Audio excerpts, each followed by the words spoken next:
Well, ladies and gentlemen, it has been a hot minute, but here we are once again. When I began this journey back in 2020, when I made my first video about Opus Dei, I never imagined in my wildest dreams that I would still be talking about them 2 years later and be nowhere near what I feel like is a natural conclusion to the deep dive series. Every single time I think I've rounded the corner and the end is in sight, some other piece of information or some other individual will come out of the woodwork, and I am just blown away by how much information there is to cover. To be honest, sometimes it can feel really overwhelming, but I am constantly reminded of why I began doing this in the first place, which is to just raise awareness and give a voice to people who I feel have been maligned and misrepresented and denied having a voice and speaking out about what has happened to them. So all of that said, hello and welcome or welcome back. My name is Rebecca and this is the Deep Dive Project.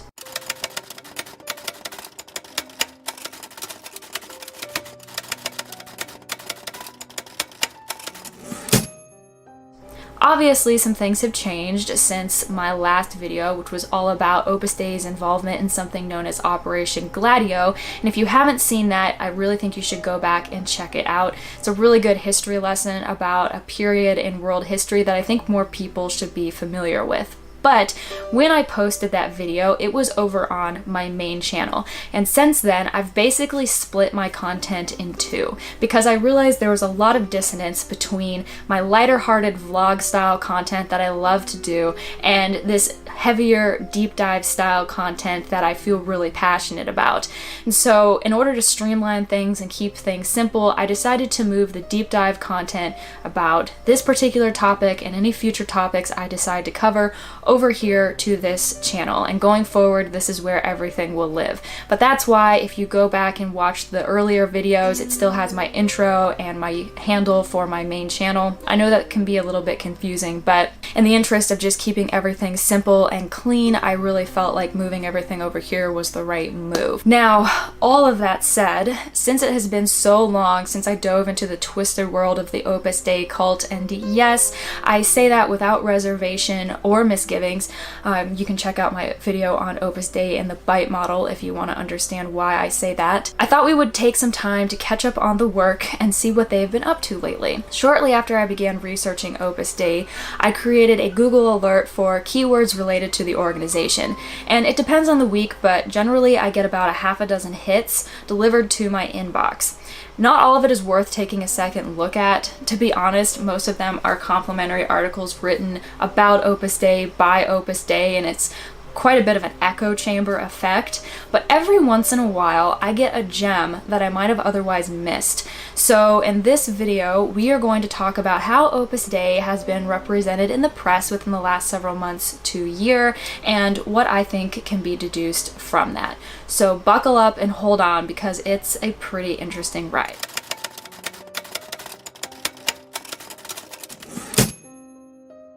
The biggest story that I have seen, and the one that I want to spend the most time focusing on, was published in AP back in November of 2021. The story originally broke on La Nation back in May, but I didn't see anything about it until November. I remember when I got the alert for this article, I immediately wanted to talk about it, but I just wasn't in a good position to do so until now. For those of us who are clued into what Opus Dei actually is and how they operate, this story, while heartbreaking and incredibly frustrating, is hardly news. If anything, it just further solidifies what I have already known. So the headline for this particular article reads, "Women in Argentina claim labor exploitation by Opus Dei." Before we get into it, I just want to issue a quick apology because I know I'm probably going to mispronounce some names and places. Every single time I'm researching for these videos, I'm reminded of the fact that I really should take the time to learn a little bit of Italian and Spanish because it would probably help a lot, especially because the vast majority of the articles that I'm looking at are written in other countries and oftentimes in other languages. So it can get really interesting trying to get everything translated and make sure that the information I'm reading is accurate. The story is really heartbreaking, so we'll go ahead and get into it. So it says, Lucia Jimenez still suffers pain in her knees from the years she spent scrubbing floors in the men's bathroom at the Opus Dei residence in Argentina's capital for hours without pay. Jimenez, now 56, joined the conservative Catholic group in her native Paraguay at the age of 14 with the promise she would get an education. But instead of math or history, she was trained in cooking, cleaning, and other household chores to serve in Opus Dei residences and retirement homes. For 18 years, she washed clothes, scrubbed bathrooms, and attended to the group's needs for 12 hours a day, with breaks only for meals and praying. Despite her hard labor, she says, quote, "I never saw money in my hands," end quote. Jimenez and 41 other women have filed a complaint against Opus Dei to the Vatican for alleged labor exploitation as well as abuse of power and of conscience. The Argentine and Paraguayan citizens worked for the movement in Argentina, Paraguay, Bolivia, Uruguay, Italy, and Kazakhstan between 1974 and 2015. Opus Dei, Work of God in Latin, was founded by the Spanish priest Jose Maria Escriva in 1928 and has 90,000 members in 70 countries. The lay group, which was greatly favored by John Paul II, who canonized Escriva in 2002, has a unique status in the Church and reports directly to the Pope.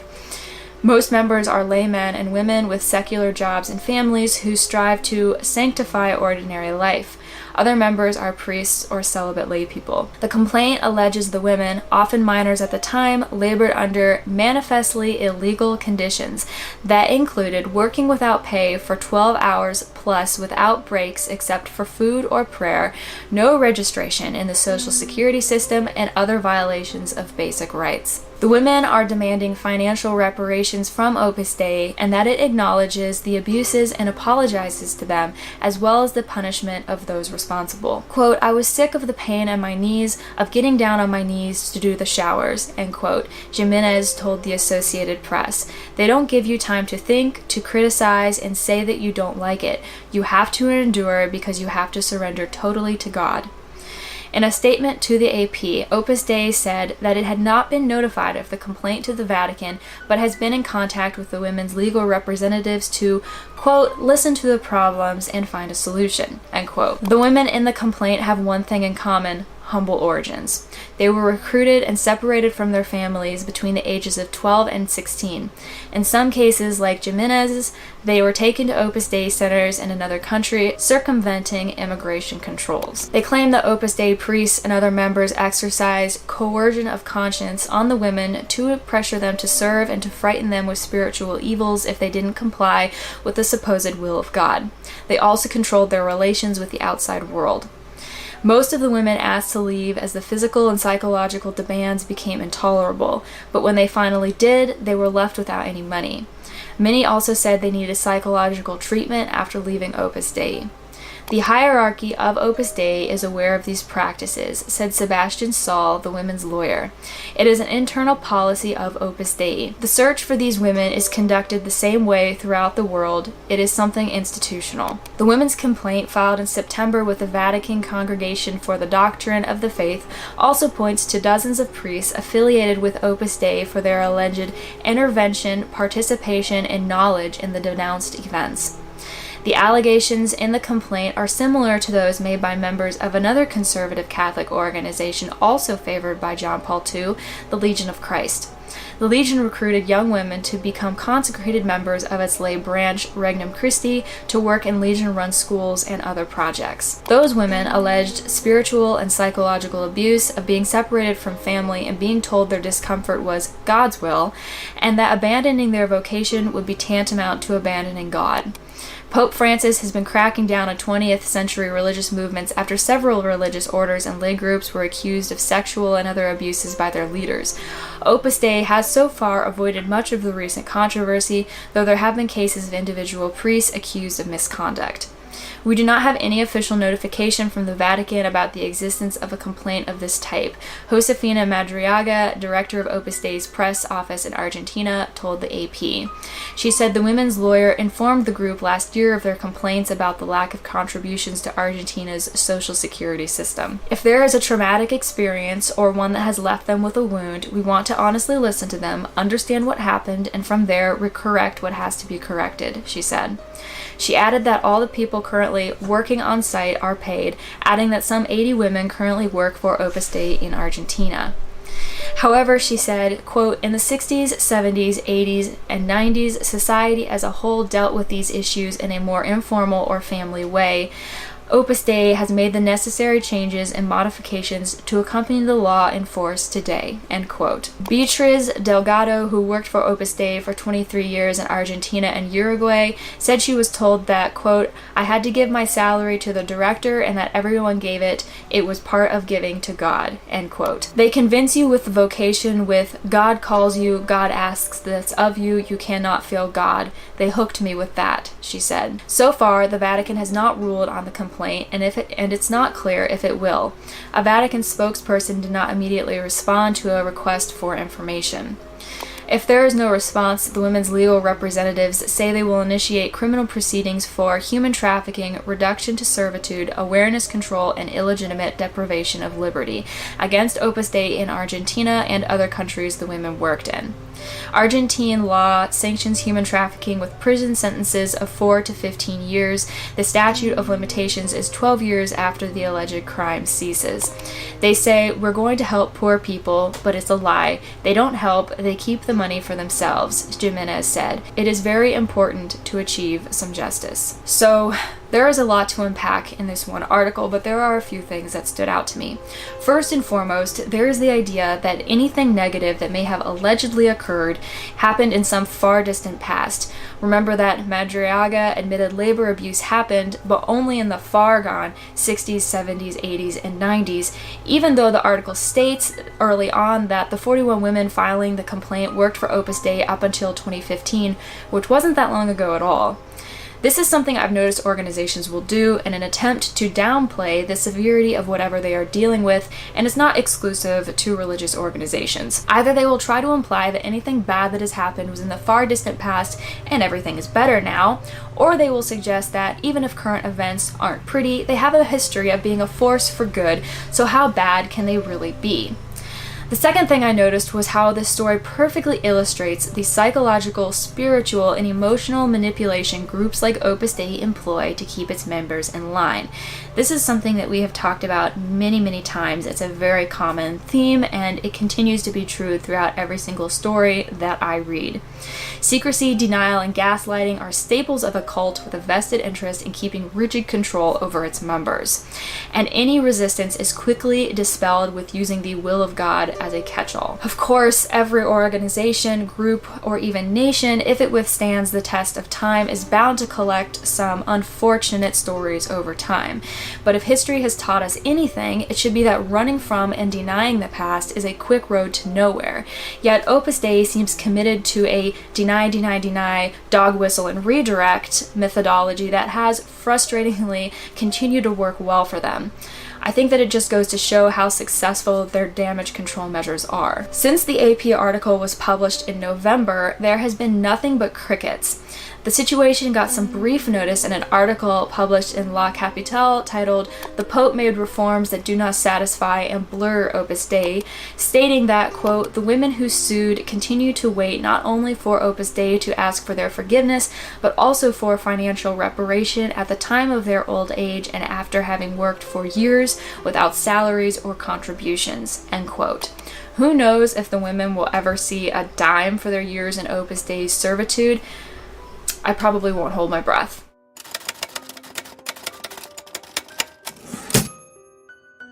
Interestingly, that same article goes on to discuss changes the Pope made to the chain of command in the Apostolic Constitution. It is relevant to this video because in what has been perceived as a slight, the Pope withheld appointing the current Opus Dei prelate a bishop and decided that the work will no longer report to the Congregation of Bishops but to the Dicastery for the Clergy. I had to look up what that exactly means, and according to the CNA, the Dicastery for the Clergy is a body of priests and deacons that oversee the operations and execution of their pastoral ministry within the diocese. This decision and change has ruffled quite a few feathers, not the least of which is the miffed not bishop prelate, who was quoted saying, This means that Opus Dei becomes a common congregation without a bishop. It implies that jurisdiction over its people is removed. It is as if a military bishop no longer commands the military. So what Opus Dei does now will depend on the bishop of the place where it is. This does not automatically mean an intervention of the bishops, but they can, by the new canon law, order some work for them and the opus must obey, end quote. In essence, this decision removes quite a bit of authority over the work from the prelate and transfers it to the bishop of the archdiocese an Opus Dei center may find itself in. It's kind of hard to see this as anything other than a subtle kick in the pants, but the question of what exactly precipitated it remains. Some blame it on the fact that the current pope is a Jesuit and there is a long history of seemingly mutually shared dislike of the other. Escriva himself pretty famously hated the Jesuits. But perhaps it has less to do with old grudges and more to do with the fact that it is quickly becoming clear that Opus Dei is out of control. Up until now, the organization has enjoyed a uniquely independent status as a personal prelature, but in light of the most recent allegations being levied against the cult by the Argentinian women, I have to wonder if this decision is a punishment and a thinly veiled pontifical threat. Get yourselves under control now, or else.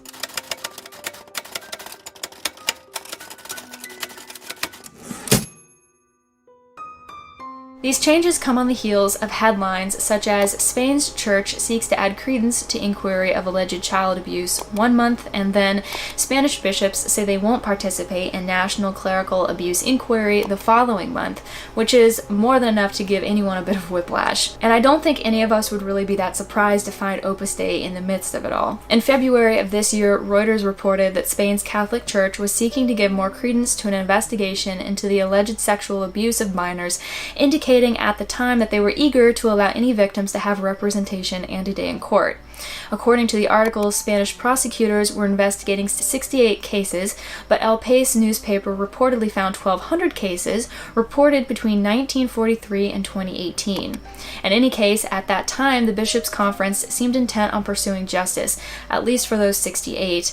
Releasing a statement that, quote, "We are deeply saddened by the abuses that have happened at the institution. The Bishops' Conference wants to take a step in its duty of bringing transparency, help, and reparation to the victims in collaboration with the authorities," end quote. However, between that point and the end of April, something changed. After the national legislature decided to open up a nationwide investigation into sexual abuse and misconduct allegations, the Bishops' Conference suddenly got cold feet. They alleged that the investigation would disproportionately focus on sexual abuse committed by members of the Catholic Church to the exclusion of all else. Suddenly, when someone other than the authority of the Church took an interest, the Bishops' Conference was a lot less keen to participate, choosing instead to call for, quote, "collaboration and prudence so as not to exaggerate and not re-victimize the victims," end quote. This is all more than enough to leave a sour taste in the back of your throat, but it gets better. The law firm hired to conduct and audit the investigation is headed by Javier Cremades, and although he has stated that he is here as a lawyer, not a faithful, a number of victims' associations are wary, seeing the move as nothing but another smokescreen which will only continue to hide the truth and deny victims their rights. I think all of this can be summed up by a statement released by a spokesman for one of the victims' association's Stolen Childhood. Quote, "They want their faithful to protect them. Had the church had real intentions of doing a thorough investigation, it would have been done by now," end quote.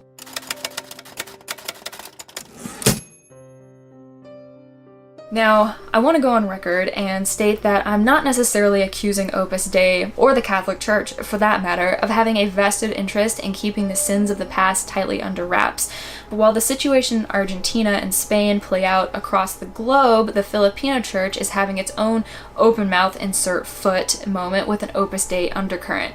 In March, the bishops issued a letter condemning an election candidate's efforts to whitewash abuses committed during an era of late dictator Ferdinand Marcos Sr.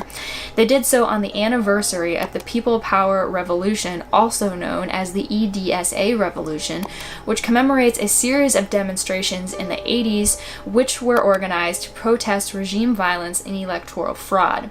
It warned Filipino Catholics not to be swayed by propaganda, claiming that the martial law years were golden years in Philippine history, which is relevant since the propaganda is coming from the camp of presidential frontrunner Ferdinand Bongbong Marcos Jr., the dictator's son. An Opus Dei priest and newspaper columnist, Father Roy Amora Simagala, criticized the bishop's letter, choosing to call it divisive and rebuking the bishops for daring to have an opinion on the political future of the country. This is all very ironic, considering the proactive role Opus Dei likes to play in politics. If you don't know what I mean, go back and watch my video about the work's involvement in American politics, as well as the role it played in the Chilean coup to overthrow Salvador Allende and many other nefarious activities in South America. But following in its founder's footsteps, Opus Dei has always been believers in the do as I say, not as I do methodology. So wrapping all of this up in a tidy bow is going to be difficult, but the articles and stories presented in this video do prove one thing: that regardless of what Opus Dei says, the organization continues to be as polarizing and divisive as ever, and as more and more people speak out about the wrongs committed against them while they were in contact with the work, that probably won't change anytime soon. I wish I could say that I felt confident that those who are seeking justice will have their day in court, that Opus Dei or the Vatican or both will acknowledge what has happened and work towards making amends, and that something resembling transparency and honesty will be the overarching themes going forward, but I am just not that optimistic. Certainly there are some interesting developments, but only time will tell if anything tangible comes of it all. Anytime I look into what Opus Dei has been up to, I find I learn the most by paying attention to what has not been said, rather than what the organization's PR team releases to the press. So if you read between the lines like I do, you're probably drawing a lot of the same conclusions. Either way, thank you for watching this video. If you enjoyed it and would like to see more news update type content like this, give this video a thumbs up and that'll let me know. This is definitely something that we could do every 3 to 6 months or so, because I find that there is quite a bit of press that gets put out, but people probably just don't see it unless you have a Google alert like I do. And if you haven't already, please consider subscribing to this channel. My goal is to devote more time to content on this channel specifically, so if you are in favor of that, subscribing is an awesome way to support me and my efforts. And before I let you go, I just want to say thank you to each and every one of you who has continued to reach out to me and share your stories and your perspective and express your gratitude. I would hope it would be obvious that I am not doing this for any kind of clout or notoriety. It's simply a need that I feel needs to be filled by somebody, and I am more than happy to try to step up to the plate. So anytime somebody comes out and tells me about their experience or expresses gratitude, it means more than you probably realize, and I really, really appreciate it. I also want to mention that this channel now has an Instagram page, so you can go find me at The Deep Dive Project. I share links and news headlines and bits and bobs related to the content that I'm sharing here, and it's a great way to connect with me outside of this YouTube channel. So if you want to go and follow me there, you definitely can. Anyway, that is it for now. Thank you so much for watching, and I hope I will see you for the next video.